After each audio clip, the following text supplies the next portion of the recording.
안녕하십니까. 지금부터 태도는 예술과 광기, 광기와 예술이라는 제목으로 19번째 미학 강좌를 시작하겠습니다. 정말 오랜만에 미학 강좌를 다시 하게 되었는데 그 계기는 뭐 다양한 게 있을 것 같아요. 있을 것 같은데 어쨌든 전반적으로 문학과 철학을 왔다 갔다 하면서 주로 니체의 그 비극의 탄생에 나오는 그죠, 아폴론과 그 다음에 디오니소스의 그 관점에서 그 다음에 헤르만 헤세의 나르치스와 골드문트, 그죠? 그 부분을 예도가 생각하면서 미술과 음악의 차이점을 이야기하면서 인간의 원초적 본능, 인간의 원초적 욕망과 연결하여 오늘 미학 강좌를 시작하려고 합니다. 날씨도 상당히 겨울과 같이 추워졌고, 그죠? 그래서 오늘 미학 강좌는 19번째 강좌가 될 것 같습니다. 즐거운 시간 되시고요. 예도와 함께 광기의 여행을 같이 떠났으면 합니다. 여러분 한번 가을이 되면 여러분 인간은 음악을 듣습니다. 그죠? 음악이라고 하는 거는 일단 모든 철학적인 어떤 그런 설명을 덧붙이기 전에 우리가 음악을 들으면 뭔가 감상에 빠진다 그러죠. 그죠? 감상에 빠지고 그 감상 속에서 자기 세계를 생각한다라는 거예요. 이것은 뭔가 인간이, 그죠? 인간이 감상적인 것을 빼고 인간은 살아갈 수 없다라는 것하고도 연관되고, 사실 이것은 예도는 무의식과 연결되어 있다라고 생각해. 인간의 무의식, 잊혀진 기억 같은 것, 우리의 태고적, 그죠? 인간이라고 하는 거는 태고적의 그리스도교 신앙을 갖고 있는 자는 에덴 동산에 대한 기억이 있고, 그죠? 그리고 또 인간은 잊어버린 자기가 이루지 못한 욕망에 대한 어떤 기억을 갖고 있습니다, 여러분. 그러니까 여러분들이 록 음악을 듣는 것 말고 록 음악의 현장에 가보신 적이 있죠. 거기에서 여러분들이 느낀 게 뭐예요? 집단적 광기입니다, 여러분. 이것은 히틀러의 연설과도 연관되어 있는데, 이러한 집단적 광기는 사실 교회 음악에서도 나타납니다. 옛날에 부흥회라든지, 그죠? 그런 걸 하면 꼭 북을 치고, 그 다음에 이런 것들은 또한 우리나라의 무속신앙 안에서, 그죠? 나타나는 그런 음악과도 연관되어 있어요. 근데 사실 예도는 음악은 시와 연결되어 있다고 확신. 시간과, 여러분 한번 봐봐. 가을에 만약에 이용의, 그죠? 이용이라고 하는 가수 알죠? 예도는 옛날에 그런 그 10월의 마지막 밤, 여러분. 가을에 많이 듣잖아, 여러분. 근데 그 노래를 들으면 왜 감상에 빠져요? 그 노래 멜로디가 감상으로 이끄는 것도 있지만, 그 노래를 들을 때에 그 시대의 기억을 잊어버린 기억이 생각나는 거예요. 그러니까 인간이 자기가 이루지 못한 욕망, 이미 지나가 버린 시간에 대한 욕망 못 잡잖아. 우리가 그걸 잡을 수가 없잖아. 우리가 그 시절로 돌아갈 수 없는 거예요. 그죠? 인간은 한번 지나온, 그래서 지나간 시간은 아무리 고통스러워도 아름답게 보이는 겁니다. 그게 미학과 연결될 수 있는 거예요. 그러니까 인간은 자기가 태고적 낙원을 누구든지 갖고 있어요. 그게 그 태고적 낙원은 다 달라요. 그게 여기에 쉽게 말하면 모든 인간은 에덴 동산을 갖고 있다라는 거예요. 여러분, 그죠? 에덴 동산을 갖고 있고, 그 에덴 동산은 자기가 꿈꾸는 그런 유토피아에 대한 그런 기억일 수도 있고, 과거에 이루지 못한 그러한 욕망에 대한 부재의 사슬일 수도 있습니다, 여러분.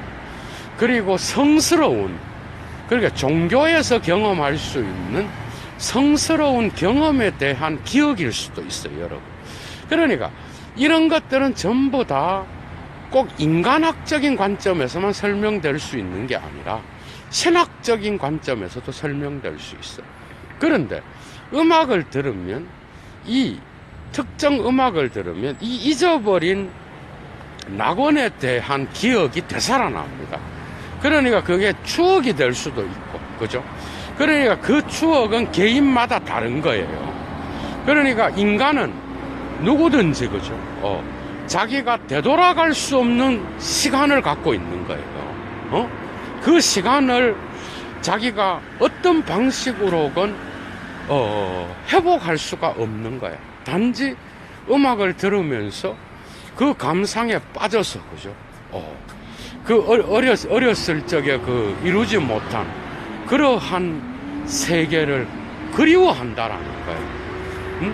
근데 이것은 우리가 더 깊이 들어가면 우리는 모든 인간은 무신론자든 유신론자든 종교적인 그러한 개미 새끼도 신에 대한 어떤 그러한 믿음이라 그럴까? 신을 향한 어떤 그러한 마음을 저는 갖고 있다고 봅니다. 모든 인간은 철저한 무신론자 역시도 자기도 모르게 이러한 신을 향한 감정을 갖고 있어요. 그래, 이거는 낭만주의를 굳이 언급하지 않더라도, 그래서 이러한 성스러움에 대한 어떤 기억이 잃어버린 우리의 욕망 가운데에는 이러한 신에 대한 성스러움에 대한 기억이 반드시 깃들어 있어요. 그거는 예도의 경험일 수도 있지만 제가 볼 때는 모든 인간은 저는 그렇다고 봅니다. 그것이 다른 방식으로 나타나서 그렇지. 그 성스러움에 대한 감정 역시도 저는 음악이 그러한 모든 잃어버렸던 것들을 되살려낼 수 있는 능력을 갖고 있는 거예요. 그러니까 이런 모든 것을 들을 때 인간은, 거죠. 인간은 이런 음악, 북소리, 또 제가 가끔 요즘 고구려 풍류원이라고, 여러분 그 지성철 단장이라고 있는데 탁월한 고구려 북소리를 내면서, 그죠? 인간의 한민족의 어를 되살리려고 하는 그러한 문화재와 같은 소중한 그러한 단체가 있습니다, 여러분. 그런 것처럼 모든 인간은 음악을 통하여 잃어버린 무의식의 세계를 되찾는 거예요. 그러니까 음악을 들으면 그 음악이 과거의 시간으로 나를 되돌려 놓고 그 추억들 속에 빠져서 나의 현실성을 잊게 만드는 능력이 있어. 그래서 음악은 정말 인간의 본성과 직접적인 연결을 갖고 있다라고 생각합니다. 그래서 니체는 디오니소스의 세계를 가지고 서구의 이성주의 철학을 해체하잖아, 그죠? 거기에서 디오니소스에 의존하는 거는 괜히 그렇게 하는 게 아니라고, 여러분 그 유명한 헤르만 헤세의 나르치스와 골드문트라는 작품 아시죠? 거기에 보면은 골드문트는 상당히 감성적인 그러한 사람이고, 나르치스는 둘이 친구였지만은 상당히 이성적인 존재죠. 그런데 나르치스가 뭐죠? 나르치스가 두 명 다가 수도원에서 신학을 공부하고 수도사가 되려고 했단 말이에요. 그런데 도저히 골드문트는 이게 안 맞는 거예요. 그래서 골드문트는 신학교 담장을 넘어서 도망간다고. 그런데 나르치스는 끝까지 남아서 공부를 마치고 수도사가 되는 거예요. 그런데 이 골드문트는 신학 담장을 넘어서서 이거는 뭐 신학 그게 근본주의의 신앙을 가진 자는 이 헤르만 헤세의 이 작품을 골드문트에게 점수를 주지 않을 거야. 타락한 인간으로 그렇게 해석하고 끝낼 겁니다, 여러분. 그런데 그 작품에서 골드문트가 그 담장을 넘어서서 그 동네 농부의 부인하고 연애를 하고, 그런데 그러면서 이제 방랑을 시작하거든요. 그런데 그 방랑을 시작하는데 한 여자와 사랑을 나누는데 그 사랑을 결코 오래 지속하지 않아. 그러니까 계속 방랑을 하면서 이 여자 저 여자랑 자고, 그 다음에 또 금방 또 떠나고, 그래서 잠깐 또 욕망이 이끄는 대로, 그게 여성들과의 편력증에 걸려 있는 사람처럼 그렇게 돌아다니다가 어느 순간에 그가, 조각가를 만나서, 그죠? 예술을 이제 배우는 거야, 그죠?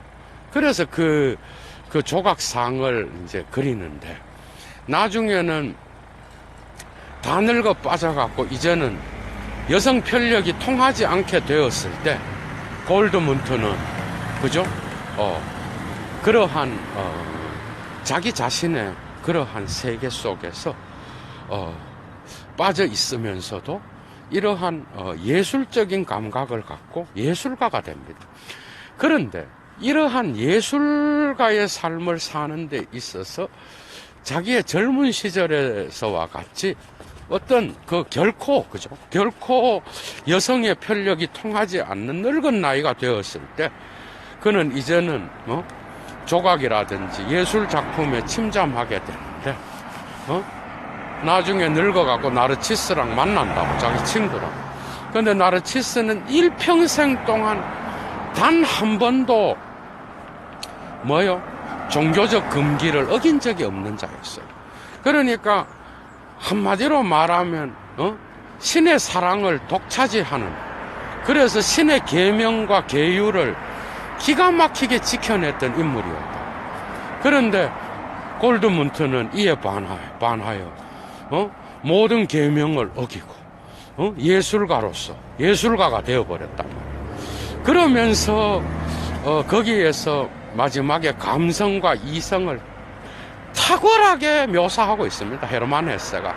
그런데 이제 그런 게 문제가 아니라, 여기서 중요한 거는, 그러니까 예술가는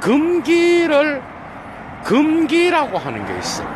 한 사회의 금기를 지배하는 거죠. 모든 사회는 금기가 있어요. 이걸 넘어서면 안 된다라고 하는 그러한 사회적 규칙이 있고, 그게 법이 있고, 그래서 질서를 잡아나가는 게 사회입니다.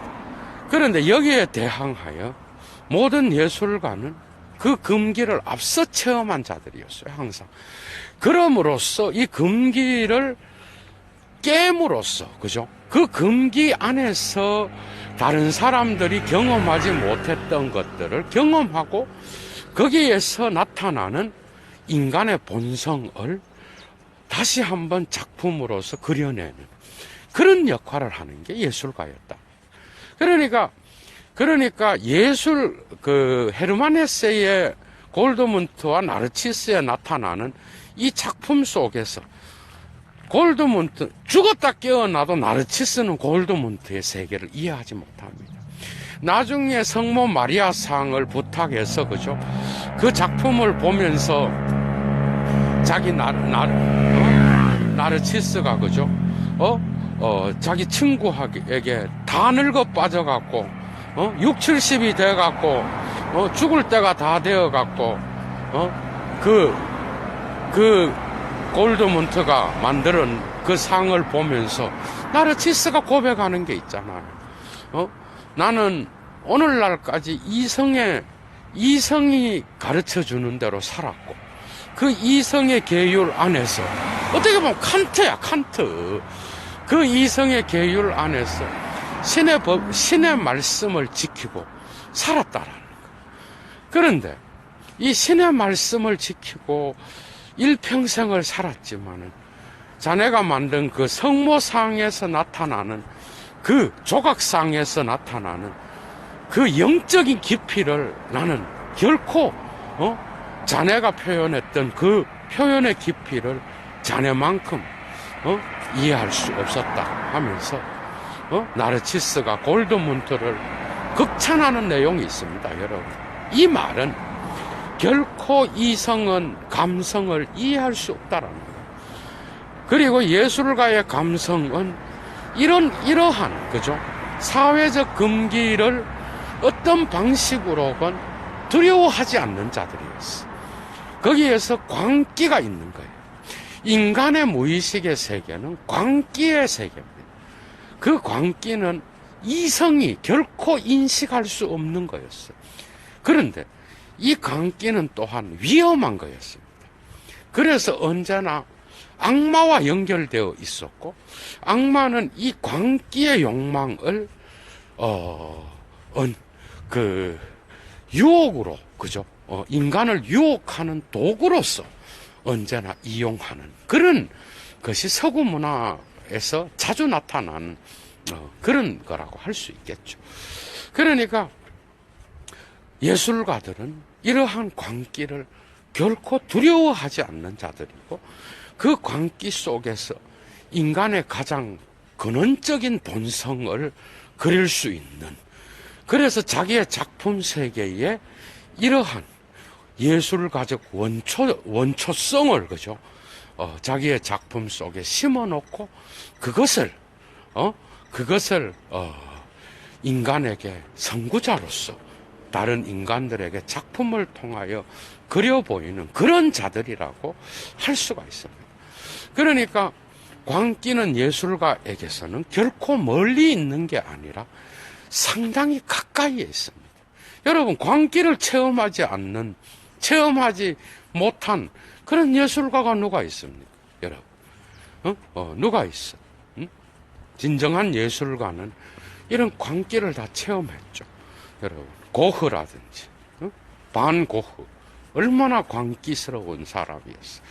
그리고 또, 고갱도 그랬고, 여러분. 타히티 섬에서 그 원초적인 원시인들의 구조주의와 연결될 수 있는 부분이 있습니다. 이 부분도. 그러니까 그 태고적 잃어버진 기억을 찾아서 문화가 지배하는 유럽을 떠나서 문화에 의해서 더럽혀지지 않는 자연 상태의 인간을 찾아서 떠나는 게 고갱이잖아, 그죠? 여러분들 도스토예프스키만큼 인간의 광기를 기가 막히게 포착한 자가 누가 있어요? 톨스토이 역시도 그 안에서 어떤 차가운 이성의 신앙을 경험하고 영성을 경험할 수 있는 작품이지만, 톨스토이의 작품들 역시도 이러한 인간의 열정에 대한 대비에 의해서 이성의 차가움을 표현하는 그런 문학가라고 할 수 있습니다. 그러니까 이 광기는 예술은 여러분 미술만 들어가는 게 아니야.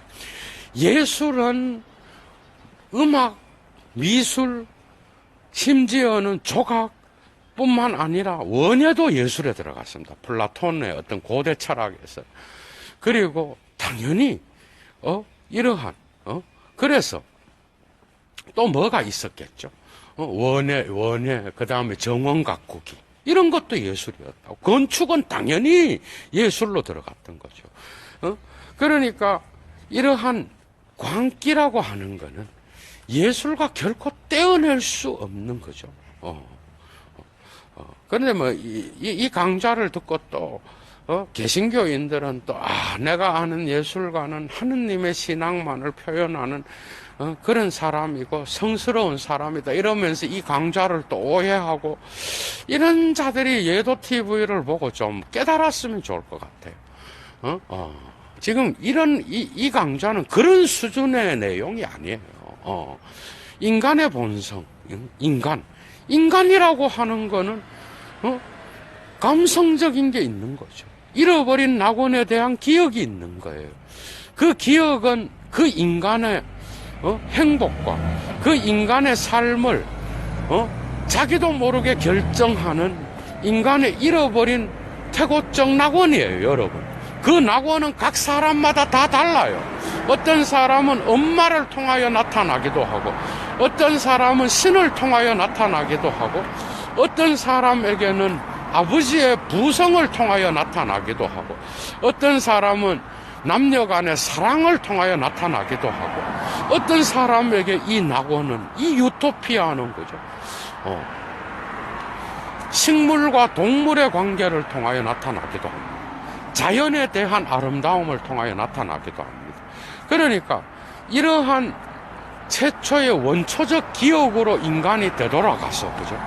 그 기억을 통하여 되살아내면서 인간이 자기 자신의 행복한 그러한 삶을 다시 한번 생각해 보는 그런 것이 될 수 있다. 그래서 예술은 인간에게 정말 이러한 행복과 비극을 동시에 생각하게 함으로써, 그죠? 인간을 어떤 정말 이 세계 안에서 살만한 공간, 인간이 살아갈 수 있는 그런 공간으로 만들어주는 게 바로 예술이라고 할 수 있습니다, 여러분. 그런데 미술과 음악은 확실히 다릅니다, 여러분. 미술은 상당히 예술가는 상당히 광기를 경험한 자들일 수 있어요. 그 광기의 체험을 통하여 표현된 예술을 바라보는 관객은 결코 이러한 광기를 직접적으로 체험하지 못합니다. 이해가 돼요. 그렇기 때문에 예술이 필요한 거예요. 일반인들은 진리를 직접 경험하게 되었을 때 일반인들은 그 충격에 의해서 트라우마를 입습니다, 여러분. 이것을 간접적으로 경험하게 해주는 게 바로 예술입니다. 그래서 세계는 충분히 아름답고, 충분히 살만한 장소고, 그런데 그 살만한 장소는 순진하게, 모든 예술은 순진성을 넘어서 있습니다. 그러니까 직접적으로 아름다운 것을 표현하는 건 예술이 아니에요. 인간 속에 있는 모든 욕망을 넘어서서, 그죠? 이것을 건드려 주면서 이러한 욕망 속에 들어있는 그 파토스를 경험하게 하면서 그 너머로 인도하는 게 예술이라고 볼 수 있습니다. 그러니까 여러분들은 간접적으로 작품을 통하여 여러분들의 잃어버린 낙원을 다시 한번 생각할 수 있는 거예요. 그러나 음악과 미술은 해석학적으로 다른 상황에 놓여 있습니다. 여러분 한번 보십시오. 미술은 공간 예술입니다. 그 공간 예술은 언제나 해석자의 시간이 필요합니다. 맞죠? 그러니까 그 예술가의 광기가 다시 화폭에 옮겨져서, 조각에 옮겨져서 작품으로 태어나는 동시에 그 작품은 이제 예술가의 광기를 벗어납니다. 작품을 통하여 관객은 예술을 만나죠. 그런데 그 만남을 통하여 음악과 다른 점은 이러한 예술가의 작품을 관객은 직접 만나는 거예요. 그런데 음악은 일단 만약에 베토벤이 자기의 작품을 만든단 말이에요. 악보로 남겠죠. 그러면 그 악보가 남으면 바로 관객이 그걸 듣느냐? 그게 아니라는 거예요. 음악은 언제나 연주가가 있어요. 연주를 하고 지휘하는 자가 있어. 그러니까 연주가나 그 음악의 최초로 음악을 만든 자가 직접 관객과 만나는 게 아니야. 중간에 연주를 통하여, 그죠? 들려지는 소리를 듣고 그죠? 그러니까 중간에 그 텍스트를, 악보를 해석하는 연주가와, 그 다음에 지휘, 관현 악단이 있는 거야, 여러분. 그걸 통해서 간접적으로, 관객은, 그죠? 청중은 음악을 듣습니다. 그런 방식으로. 그 연주를 하는 자는 직접 그것을 연주함으로써 관객과 혼혈일체가 되는 거죠. 이 점에서 해석자는, 음악의 해석자는 언제나, 한번 거쳐진 어떤 그런 해석을 또다시 해석하면서 듣는 거예요. 음악입니다. 그러나 미술은 직접, 물론 미술을 그린 당사자에게 설명을 들으면서, 근데 저는 그건 별로 안 좋아. 설명을 듣고 코미디죠. 그 하수예요. 작품이 상당히 하수라는 얘기야. 그런데 왜냐하면 그 예술가가 지가 그린 그 감정과 그런 건 하나의 참고사항이지, 그 작품과 직접 만나는 거예요. 관객은. 아니, 그 중간에 예술가가 나타나서 지가 뭐 자기 작품을 설명하고 관객한테 요렇게 이해를 해달라. 그게 작품입니까, 그게? 그 작품, 위대한 작품은요, 예술가가 설명하는 대로 그 작품을 이해하지 않습니다, 관객은. 그게 위대한 겁니다. 위대한 작품들은 그런 수준을 넘어서는 거예요. 그러니까 직접 만나는 거예요. 그런데 공간 예술로 변화된 미술 작품은요, 상당히 이성적인 작품이에요, 여러분. 왜냐하면 생각을 하게 하는 거야. 맞죠? 공간을 보면 아무리 여러분들 봐봐, 성적으로 욕망을 일으키는 작품을 누가 그렸다고 합시다.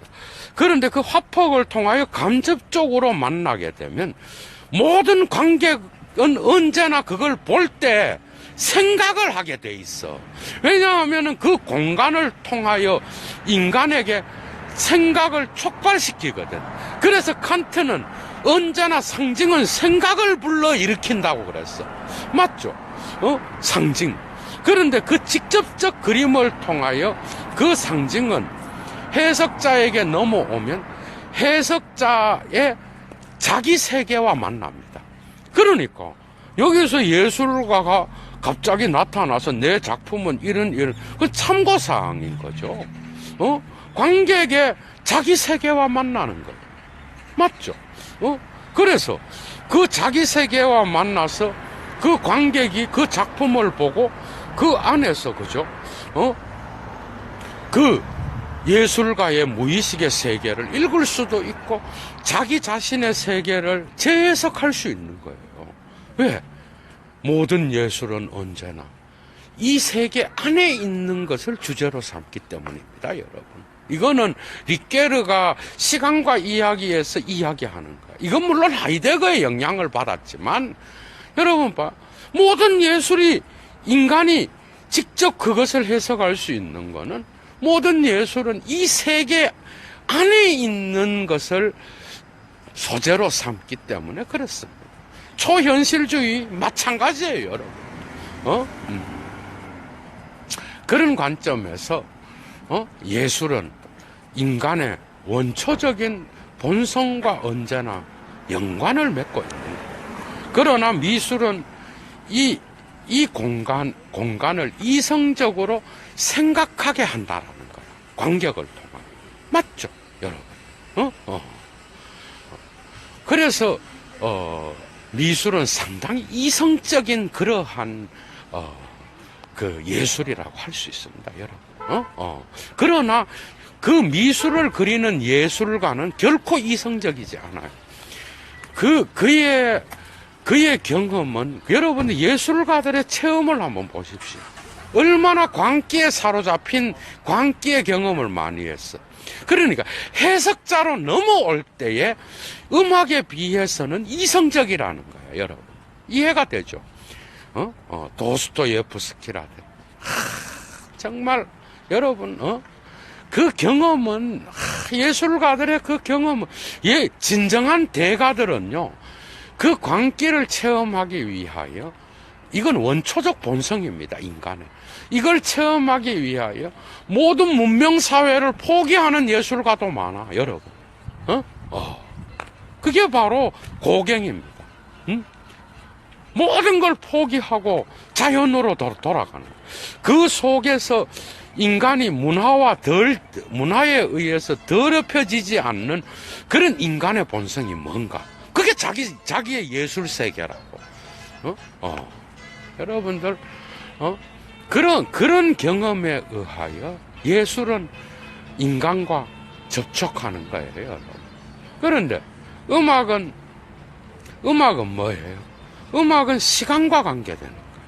그 음악이 위험한 이유가 뭐예요? 미술은 언제나 이성과 관계되고 생각을 하게 만드는데, 음악은 생각보다는 인간의 집단 무의식을 직접 건드리는 능력이 있어요, 여러분. 이해가 돼요? 그래서 음악을 듣는 순간 그 인간은 광기에 사로잡히게 되는 거예요. 그게 광기를 경험한 예술가의 작품이 공간으로 합폭으로 옮겨질 때, 여러분, 그래, 옮겨질 때, 옮겨져서 해석자, 관람자에게로 넘어오면 이미 이성이 작동하게 돼 있어. 근데 음악은 그게 아니에요. 음악은 그 최초의 음악을 만든 자의 악보를 보고 그걸 연주하고, 여러분, 연주를 통하여 그것을 들을 때 그 들음과 동시에 그 인간의 원초적 본성을 바로 자극합니다, 여러분. 이해가 돼요? 그래서 이것이 혼자 들을 때보다 집단으로 듣게 되면은 이 음악은 그 공동체를 하나로 만드는 능력이 있어요, 여러분. 그래서 옛날부터 모든 종교 의례에는 음악이 갔던 거예요. 그러니까 교회에도 성가대가 있잖아요, 여러분. 여러분, 군인들이 움직일 때 군가가 있습니다, 여러분. 프랑스 애국가를 들으면 어때요, 여러분? 혁명의 정신이 막 되살아나지 않나요? 여러분, 그런 것처럼 어떤 음악은 하나의 공동체를 강력한 집단으로 만드는 능력이 있어요. 그래서 음악은 언제나 이성에 의한 비판에 열려 있어야 됩니다, 여러분. 그래서 니체는, 역시 예도는 니체 전공자죠, 그죠? 니체로 또 돌아왔습니다. 비극의 탄생에서 아폴론과 디오니소스를 나누죠. 아폴론은 이성의 신이고 디오니소스는 주신이죠, 여러분. 그러니까 예술의 신이 바로 디오니소스고 아폴론은 철학의 신입니다, 여러분. 이성의 신이라고. 그런데 니체는 이 두 개 다 예술에 적용해서 아폴론을 조형예술로 갖고 갔고, 그 다음에 비조형예술을 바로 디오니소스로 갖고 갔어. 여기서 비조형예술은 뭐예요? 눈에 보이지 않는 음악입니다, 음악. 그러니까 디오니소스는 음악의 신이 없고, 또 뭐야? 아폴로는 미술의 신이라는 거야. 미술이 조각이잖아, 그죠? 그러니까 그 조형예술을 아폴론에 적용시킨 건 저는 탁월한 묘사라고 봅니다, 니체가. 그 이유는 언제나 조형은 뭐야? 대칭이 필요하죠. 미술은 균형이 있어야 됩니다, 여러분. 그 균형 안에서 모순을 이야기해야 미술이 되는 거예요. 그래서 미술 작품의 공간은 언제나 대칭 안에서의 모순을 이야기하는 거예요. 모순만을 얘기하는 해체적 예술 역시도 그 해체적 예술을 하는 그 공간 자체가 바깥의 대칭에 의하여 해체로 나타날 때만이 가능한 거야. 그래서 조형예술은 언제나 절제와 용기와 그 다음에 균형을 표현하는 그런 예술. 그래서 예술 작품을 보는 자는 언제나 이성적인 그러한 판단과 이성만이 아니겠죠, 당연히. 예술 작품을 보는 자가 자기 감성을 다 동원하겠지만 이성이 작동하게 돼 있다고, 작품을 볼 때. 그거는 당연한 거예요. 왜? 모든 작품은 상징이거든, 여러분. 맞죠? 그 상징은 생각하게 만들어요, 인간을. 그 점에서 니체는 아폴론의 예술을 조형예술로 봤던 겁니다. 그러나 이 조형의 균형을 깨고 모든 금기를 넘어서고, 그리고 또 아폴로는 금기를 무조건 지키는 신이겠죠. 그리고 이 금기를 깨고 과도함을 추구하고, 여러분 술 취한 거 생각하면 돼. 바쿠스 축제에서 술을 먹고 취해서 춤을 추면서 모든 이성적 질서를 해체하는, 그게 바로 디오니소스였다. 여기에 니체는 음악을 갖고 옵니다.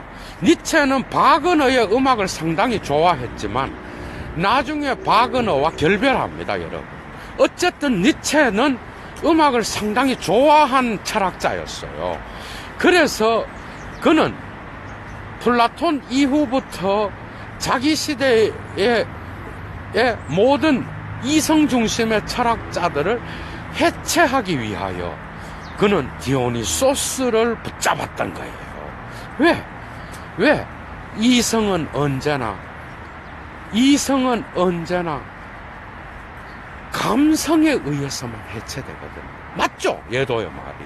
그래서 질서를 어지럽히고 그 질서를 해체하면서 그러나 그 해체 가운데에서 인간의 가장 근원적인 본성을 보게 만드는, 그게 바로 디오니소스의 역할이었다라는 거예요. 그러니까 디오니소스는 음악의 신이기도 하지만 음악의 본성을 탁월하게 묘사하는 그런 신이라고 볼 수 있겠죠, 여러분. 음악은 그래서 좋은 거기도 하지만 찬송가든 뭐든, 여러분 찬송가를 들으면 무조건 다 좋다, 유익하다. 예도도 찬송가 자주 듣거든요. 그런데 음악에는 언제나 본문 비평이 필요하듯이 성서 해석에는 음악은 언제나 이성적 비판에 열려 있어야 됩니다. 모든 음악은 언제나 양면적 요소를 갖고 있어요. 그러니까 음악을 듣는 자는 자기 세계에 몰입할 수 있는 힘을 얻습니다. 그런데 이 자기 세계가 위험한 세계일 수 있어. 이해가 돼요? 이 위대한 음악을 만들기 위하여 중세에 여러분 알잖아. 그 영화 제목이 생각이 안 나네. 중세에 신의 목소리에 도달하게 하기 위하여 남자아이들을 거세한다든지, 히틀러나 이러한 인류의 살해자들이 음악을 이용하여 대중을 모은다든지, 그리고 값싼 종교에서 찬송가를 통하여 그 대중들을 하나로 모아서 그들을 마취의 단계로 이끌고 간다든지, 얼마나 많은 부정적인 그런 역할이 있었냐고. 그러나 음악은 긍정적인 역할도 동시에 상당히 많이 합니다. 그래서 양면성이 있는 거예요. 그래서 그 이유는 음악은 언제나 인간의 무의식 음악과 접촉해 있고, 그래서 비현실성과 현실성을 이 현실성을 망각하게 만드는 능력이 있어요, 여러분. 그래서 현실로 되돌아와서 이성적으로 생각하지 못하게 하는 게 있는 거야. 그래서 언제나 특정한 시간으로 빠져있게 만드는 능력을 갖고 있어, 음악은. 그래서 음악은 언제나 이성에 의한 비판에 열려 있어야 됩니다. 그런데 음악 자체는 인간의 삶을 가장 윤택하게 할 수 있는 강력한 파토스를 갖고 있어요, 음악은. 맞죠? 그래서 음악을 통하여 인간은 많은 치유를 받습니다. 치유, 여러분. 그 치유는 인간의 모든 감성을 집중시킬 수 있는 능력을 갖고 있는 게 음악이에요. 그래서 음악을 통하여 치료를 받는 자들이 상당히 많아요. 그러나 이것이 정치적, 종교적으로 이용되었을 때 상당히 많은, 그죠? 상당히 많은 역사의 어떤 그러한 부정적인 그런 요소들을 많이 갖고 있었던 것이 음악인 것도 사실이라는 거예요, 여러분. 많은 사례자들이 음악에 의존해서 용기를 얻었고, 많은 역사의 영웅들이 음악에 의존하여 자기 자신의 위치를 잊어버릴 때가 많았다라는 거. 여러분들 이걸 꼭 기억해야 됩니다. 그러니까 종교에서 음악을 통하여, 그게 찬송가라든지 어떤 종교의 어떤 그 특정, 그죠? 특정 장소 안에서 인간을, 이성을 마비시켜서 특정한 장소로 이끌어서 그 집단에 충성하게 만들 때 음악은 상당히 중요한 역할을 한다는 거죠. 이런 부정적인 개념들 가운데서도 음악은 또한 상당히 긍정적인, 그런데 꼭 이런 부정적인 역할을 하는 게 아니에요. 정말 찬송가를 들으면서 많은 영혼들이 치유를 받기도 하고, 그죠? 또 이거는 저는 기독교 전통에만 있다고 생각하지 않아요. 모든 종교 안에서 음악이 있습니다, 여러분. 불교에도 음악이 있고 모든 종교에는 음악이 있어. 그 음악은 100% 인간을 치유하는 능력을 갖고 있어요. 어떤 방식으로건, 여러분. 그런데 이 음악은 목사나 그 종교 지도자들이라든지 정치 지도자들에 의하여 이용되어서 이성적인 담론을 망각하게 하는 그러한 역할을 했던 게 역사에서 증명되었다는 거예요, 여러분. 그러니까 이 음악은 특별히 비평을 통하여 열려져 있지 않는 이상은 이 음악을 통하여 인간은 꼭 올바른 길로만 간다라는 보장은 없다라는 이야기야, 여러분. 그러니까 이런 위험한 정치, 종교적 상황을 빼놓고 음악은 상당히 인간에게 유익한 역할을 한다는 것이 당연한 거겠죠. 왜?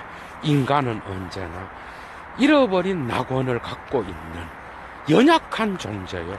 부재한 인간의 욕망은 끊임없이 그에게 기억으로 남아서 그에게 새로운 힘을 주고 새로운 희망을 주는 미래의 희망 역시도 이러한 잃어버린 낙원으로부터 나온다라고 볼 때 음악이 없이 인간은 결코 문화의 생활을 누릴 수 없으며 인간으로서의 삶이 정말 피폐하지 않겠는가라는 것이 예도의 생각입니다. 그래서 미술은 공간 예술로서 오히려 더, 그죠? 미술가들은 직접 그림을 그리는 자들은 자기의 예술 세계 안에서 이러한 광기를 느꼈을 수도 있죠.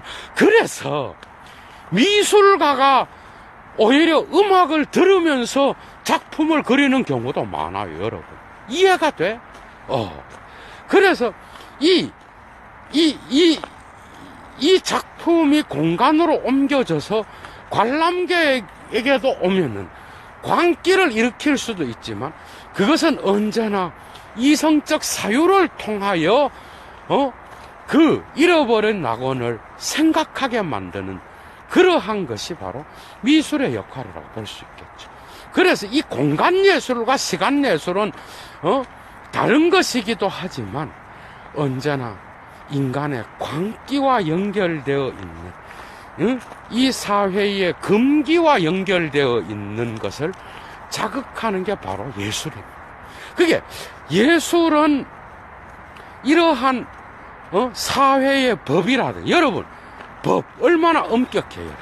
법 그 다음에 또 윤리 그 다음에 엄숙한 거 그 다음에 종교 의례 이러한 절도에 맞추어진 그 삶을 해체하고 휴식을 줄 수 있는 게 또 예술입니다, 여러분. 그래서 예술은 언제나 광기와 함께 있었고 그 광기를 통하여 예술은 생명력을 이어나갔고, 그죠? 인간이 살아있는 한 이 광기는 언제나 인간이 말로 표현할 수 없는 그러한 유토피아와 또 연결되어 있었고 미래의 희망과 인간의 과거에 대한 아름다운 기억 이것을 연결해주는 역할을 했던 것이 바로 예술이었다는 거예요. 그게 결국은 음악은 들음으로써 그 인간에게 특정한 시간으로 데리고 가고, 그죠? 몽상의 세계로 데리고 가고, 그리고 환상의 세계로 데리고 가기도 해요. 그리고 역사 속에서 일어났던 사건을 그때에 좋았는데 하면서 과거 속으로 인간을 데리고 가서 그 당시에 있었던 또 다른 추억들을 생각하게 만드는 그런 능력이 있습니다, 여러분. 미술은 또 다른 방식으로 이러한 인간의 본성을 치유하고 인간의 어떤 그러한 욕망을 생각해 볼 수 있게 하는, 그래서 무의식은 예술이 아니면, 그래서 프로이트라든지 철학에서 위대한 대가들이 무의식을 발견했지만은 이것이 학문적으로 성립된 거는 니체 이후라고 볼 수 있습니다, 여러분.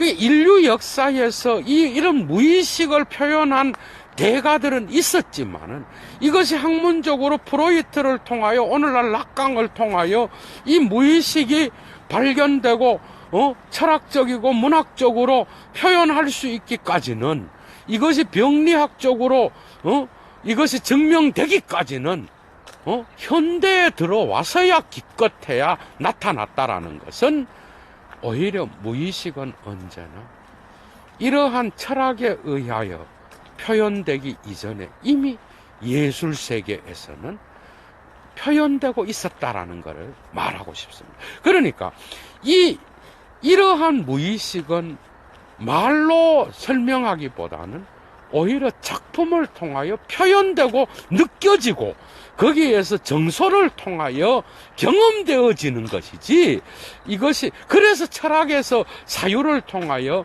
이것이 증명되어서 이것이 의학 분야와 연결되어서 과학이 되기까지는 상당히 오랜 시간이 걸렸다라는 거 여러분들이 기억한다면, 그러나 철학 이전에 이미 광기는 예술 속에서 살아있었습니다. 여러분들 모든 종교 의례가 광기와 연결되어 있어요. 여러분 할례를 한다라는 거 한번 생각해봐. 할례.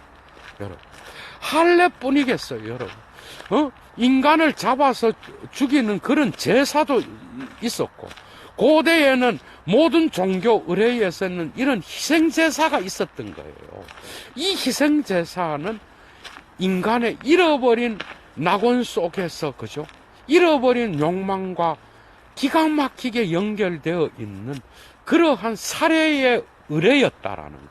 이것을 여러분들이 기억한다 그러면 예술은 언제나 인간의 태고적, 인간이 창조된 이후에 인간이 문화생활을 하자 말자 존재했던 것이 예술이요.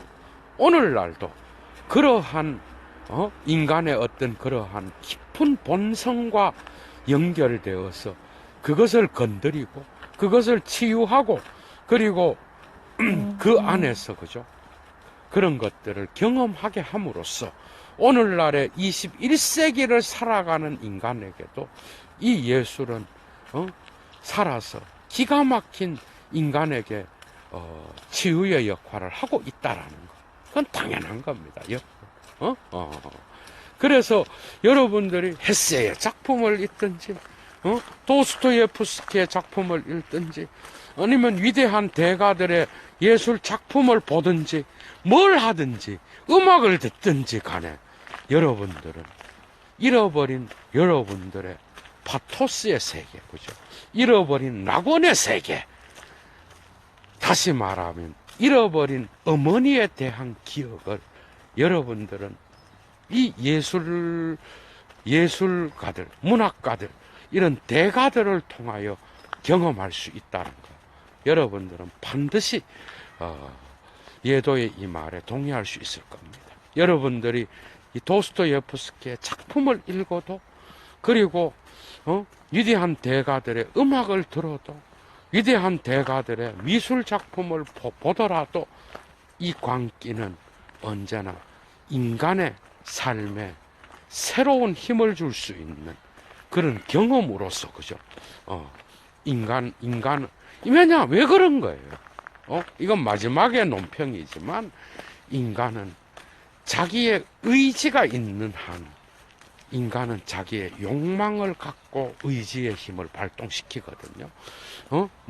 그 의지는 언제나 그 기억과 연관되어 있고, 인간은 그 기억 속에 잃어버린 무의식의 기표들을 갖고 있습니다. 그 접점에서 예술은 언제나 그 경계선에서 우리 인간에게, 그죠?